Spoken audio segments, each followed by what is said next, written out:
Bismillahirrahmanirrahim. Alhamdulillah ala ni'amillah. Rabbana syrah lana sudurana wa yassir lana umurana wahlul 'uqdatam min lisanina yafqahu qawlana.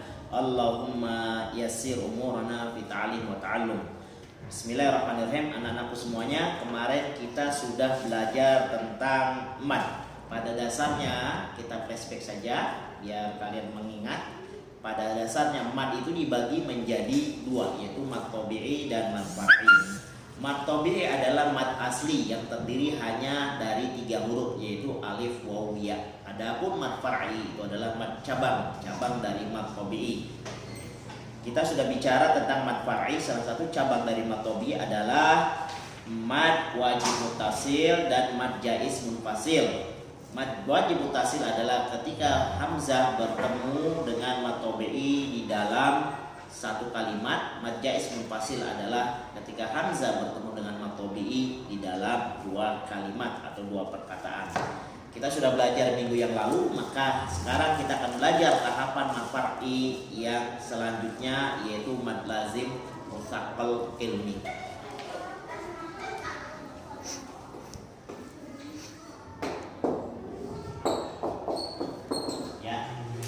Belajar tentang mad lazim mustaqal ilmi.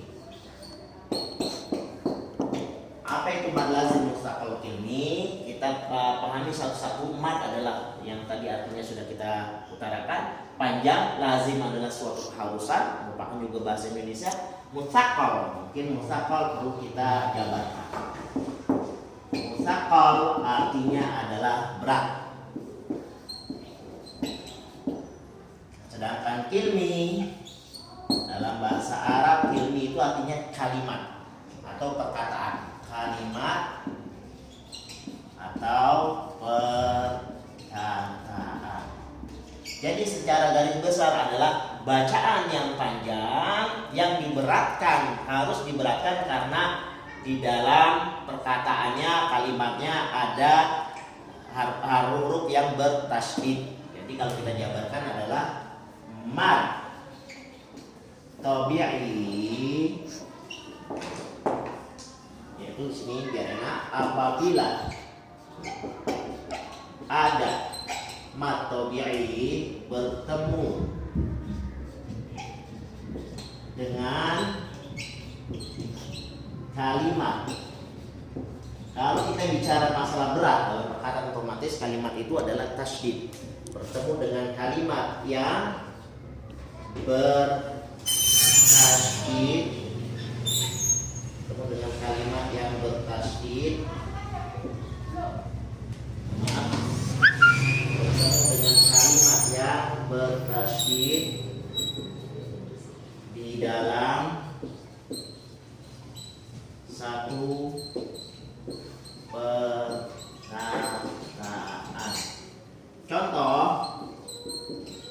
Contohnya apa? Contohnya adalah kalimat waladhdallin.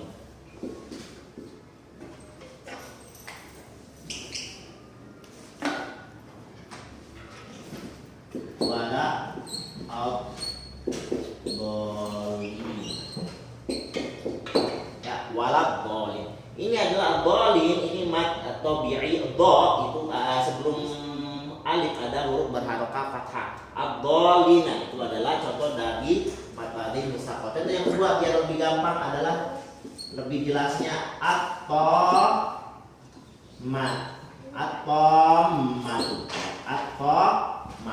Toknya panjang bertemu dengan kalimat yang bertasydid, yaitu mim yang bertasydid, maka dibacanya diberatkan dengan hukum bacaan mustaqal, ya, atau disebut dengan kalimat mad lazim mustaqal ilmi, artinya diberatkan karena bertemu dengan tasydid di dalam satu perkataan atau kalimat. Lawan mad lazim mustaqal ilmi berikutnya adalah mad lazim mukhaffaf.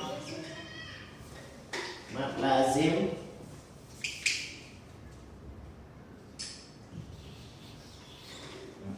mad lazim mukhaffaf mukhaffaf ilmi. Mat sudah tahu artinya, lazim sudah tahu, ilmi juga sudah tahu. Yang kita belum tahu kita jabarkan adalah kata mukhaffaf. Mukhaffaf kebalikan dari mustaqal, artinya ringan. Jadi ringan kenapa? Kalau tadi kita bicara tasydid, kalau ringan itu kebalikan dari tasydid, yaitu sukun. Jadi kita tulis di sini, apabila ada mad tabi'i bertemu dengan sukun di dalam, bukan di akhir kalimat, bukan di akhir kalimat atau perkataan dalam bahasa Arab. Contoh, cuma ada contohnya satu, yaitu di kalimat al-ana. Al-ana, ya, al-ana. Asli hurufnya adalah begini, al-ana, ya. Kemudian karena dia membacanya agak susah, jadi membacanya harus al-ana, dipanjangkan. Contohnya hanya satu. Sudah kita belajar tentang mad lazim dan mad lazim mustaqal kilmi dan mad lazim mukhaffaf kilmi. Kita akan belajar satu lagi, itu namanya mad layin. Mad layin. Apa itu mad layin? Mad artinya panjang, layin artinya lunak. Ya, artinya lunak. Yaitu mad yang panjang dilunakkan, artinya dipendekkan. Dalam arti adalah tidak boleh mad tersebut dibaca panjang, harus dibaca pendek. Kita beli pengertiannya di sini, apabila ada huruf mad tabi'i, yaitu hurufnya apa saja? Mad tabi'i asli alif, waw dan ya. Kita akan bicara waw dan ya saja. Waw sukun atau ya sukun. Apabila ada huruf mad tabi'i waw sukun atau ya sukun, sebelumnya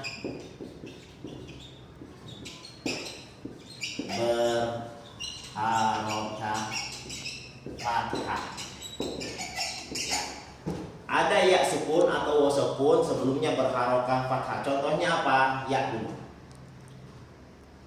Ya sukun contohnya adalah kalimat di kalimat Quraisy. Quraisy, ya. Ya, ini ada ya sukun sebelumnya didahului oleh fathah Quraisy. Jadi dibacanya tidak boleh Quraisy, tidak boleh, harus baca pendek Quraisy. Kemudian ada waw sukun. Waw sukun sebelumnya berharokah fathah. Contohnya apa? Kalimat naum. Naum.